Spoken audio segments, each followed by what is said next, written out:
R&B Squad, this is Heart of Ruth. I trust this message meets you guys in good spirits. If you're new to this family, we don't believe that you're here by accident. Welcome. We're happy to have you, and Jesus is, of course, always happier. Guys, the word that I have today comes from a dream that I had and some things that the Lord spoke to me in the spirit. And y'all know sometimes when the dream is long, I tend to just give the message and I don't give the details of the dream. Well, today I'm going to give the details because I feel the need. It's been put on my spirit to give the details for this particular dream so that everything can tie together for whom the word is for. And as per usual, when you listen to the details, you know whether or not it is for you. You guys know how we do it here. Eat the meat, spit out the bone, take what's for you, and leave the rest. Now, there are some very specific timelines. There is at least one specific timeline in this word. So before you run away with it, make sure that you know what season you're in. Make sure that you square it away with the Lord so that you know 100% that this word is for you. So, wow, I am so excited to deliver this word. This word is it's all excitement. Everything around it, all round, is exciting. So let me start at the very beginning, the first scene in the dream, and the dream was switching from scene to scene. So it was like a whole movie that was going on in this dream with different scenes in it. So in the first scene, there is this person, and it's not just her, it's a group of people with her who are being held hostage by what appears to be this witch. And I refer to her as a witch because she was mixing something and boiling something in a huge vessel that was giving cauldron. And she was keeping these people hostage, and they were in one room and she was in another. And from that room, she was giving them instructions on what they should do and what they should not do, and warning them not to escape. And the first woman, the one that I originally saw, while she's speaking with this woman and letting her know that she's hearing her instructions and she's going to heed them, she's looking for a way to escape. So on the one hand, she's calling out to this witch and letting this witch know that she's going to obey her instructions, but at the same time, she's looking for a means of escape. And she sees one, and she lets the other people who are being held hostage know that she's seeing a means of escape. And they all see it too, and they all make a run for it, and they leave the witch where she is. So that is one scene. Now let me get into the interpretation for that. For those of you whom that is for, and I know it's for more than one of you because it was more than one person that was being held hostage, whatever or whoever is holding you back in your life from the things that God has for you, from the promises he made over your life, they cannot hold you back anymore. They may have done things in the natural. They may have done things in the spirit. There may have been circumstances that were holding you back. The enemy himself was holding you back and trying to hold you hostage and trying to fire warning shots at you and the people that you care about to let you know that if you try to move out of that hostage situation that you were being held in, that things were going to get worse. But you done saw a way out because God showed you a way out. And if you haven't seen it yet, you're going to see it soon. And he's going to send destiny helpers to help you see. Because that woman, when she saw that means of escape, she didn't just escape for herself. She told the others, look, there is a means of escape. And that reminds me of the scripture verse. Many are the afflictions of the righteous, but the Lord delivers him out of them all. So whatever you're going through right now, whoever or whatever is holding you in a hostage situation, they have no choice but to let you go because God is providing a means of escape. So that was for that one scene in that dream. So now moving on to the other scene.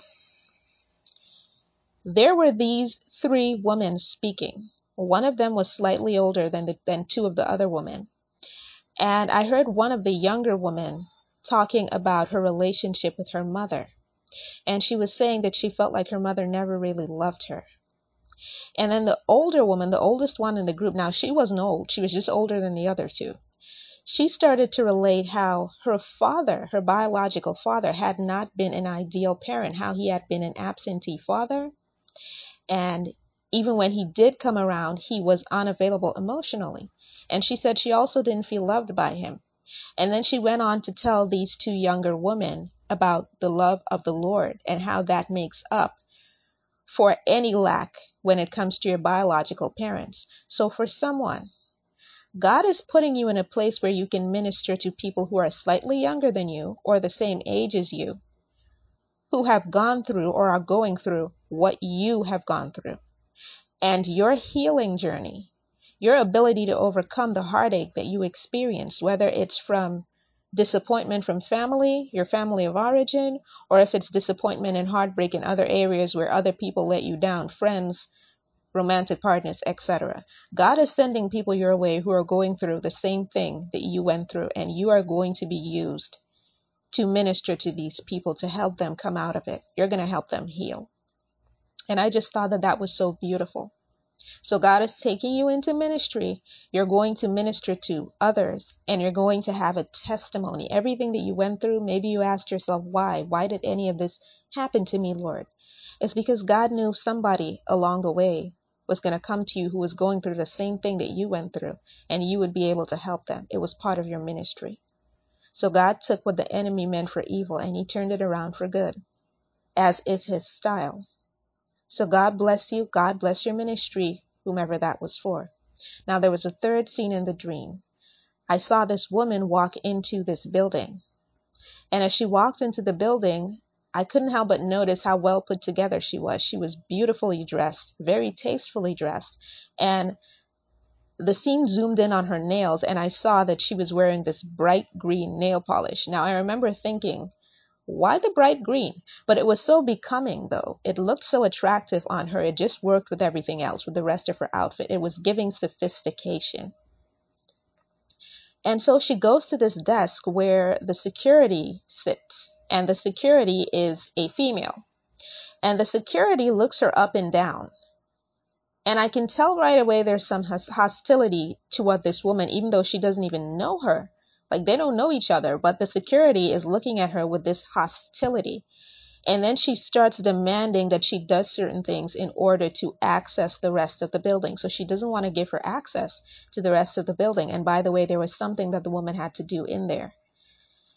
And so she's trying to stall this woman from moving further into the building by giving her all of these very odd instructions. For example, she told her, you can't go in there just yet. You need to remove your nail polish. And so she goes and she picks up a bottle of nail polish remover. This is the security I'm talking about, and some tissue, and she hands it to the woman. And the woman begins to remove the nail polish, but she doesn't remove all of it. She only removes a little bit of it. And then while she's removing the nail polish, I noticed that on her finger, there is a beautiful engagement ring. And the security sees the engagement ring as well, and she becomes even more upset. And she says to the woman, you need to remove that ring as well before you go any further into the building. I can't let you access the building if you have that ring on your finger. And the woman realizes that her requests are very strange and unnecessary. And not only does the woman realize that, but some of the other people standing around waiting to speak with the security are looking at her crazy, like, why? Why are you telling this woman? You didn't say that to nobody else who was coming up in here. Why are you trying to have her remove her nail polish, one? And two, why are you telling her to remove her engagement ring? But the woman with the engagement ring stood her ground. The well-dressed woman, she was like, you know what? No, I just got this ring. I just got this engagement ring recently. I am not removing it. You got to be kidding. And then she walks further into the building. And that was the end of that scene. This is how I know the enemy is mad and he don't want y'all to get this word. As soon as I'm getting to the really good part, all of a sudden the neighbor's dog is barking. But anyhow, let me get to the rest. And it's so early in the morning too. I don't even know why he's barking at this hour. It's like what? It's like 5:30 a.m. here. Anyhow, let me continue. I'm going to get into the interpretation of that dream, that part of the dream, that scene. But before I do that, let me just read the scripture that the Lord gave me to accompany that particular scene. The Lord led me to Genesis chapter 1, verses 26 to 27, and I'm reading from the New International Version Bible. Then God said, "Let us make mankind in our image, in our likeness, so that they may rule over the fish in the sea and the birds in the sky, over the livestock and all the wild animals, and over all the creatures that move along the ground." So God created mankind in his own image. In the image of God created he him. Male and female created he them. God blessed them, and pay particular attention to this part, guys, and said to them, "Be fruitful and increase in number, fill the earth and subdue it. Rule over the fish in the sea and the birds in the sky, and over every living creature that moves on the ground." So for someone, God just gave you your marriage blessing. God just blessed you to move forward into your marriage promise. This is the time for it. And before you run away with this part of the word, make sure that you know what season you're in. But if you're in the season for marriage, and you're going to know this because this isn't the first time that you're hearing that you're in your season for marriage. God has been speaking this to you for quite some time. And you may not be seeing it coming together the way you thought it would, but best believe you are in your marriage season. And for some of you, this is really, truly a right now word, and I'll explain why in a minute. See, I had forgotten that little detail about the bright green nails. It wasn't something, it stood out to me in the dream when it was happening, but once I woke up, I didn't really recall that part per se. I remembered more distinctly the part with the engagement ring. But then a funny thing happened. During the course of the night, I was talking with my teenage cousin, and I noticed that on her nails, there was this bright green nail polish. And it immediately jogged my memory, and I remembered that scene in the dream where that lady, the well-dressed lady who went into that building and the security was trying to stop her from accessing the building, she was wearing bright green nail polish as well, in a very similar shade to the one that I was now seeing on my teenage cousin's fingers, her fingernails. And so I said to my teenage cousin, "What's with the bright green nail polish?" I said, "That's an interesting choice, color choice." And she said, "Don't you know? This is like the hottest shade of nail polish this summer." She said, "This is the hottest shade of nail polish, the most trending shade of nail polish this summer 2024. And I said, the minute she said it to me, it's like the Holy Spirit said, "Did you catch that?" I said, "Come on, big brother Jesus. Come on, BBJ. Spill the tea. You better spill that tea." Because for someone, you are getting engaged this summer. Your marriage promise is going to come together this summer. So for some of you, that's going to look like engagement. For some of you, the engagement is going to skip altogether and you're going to be married.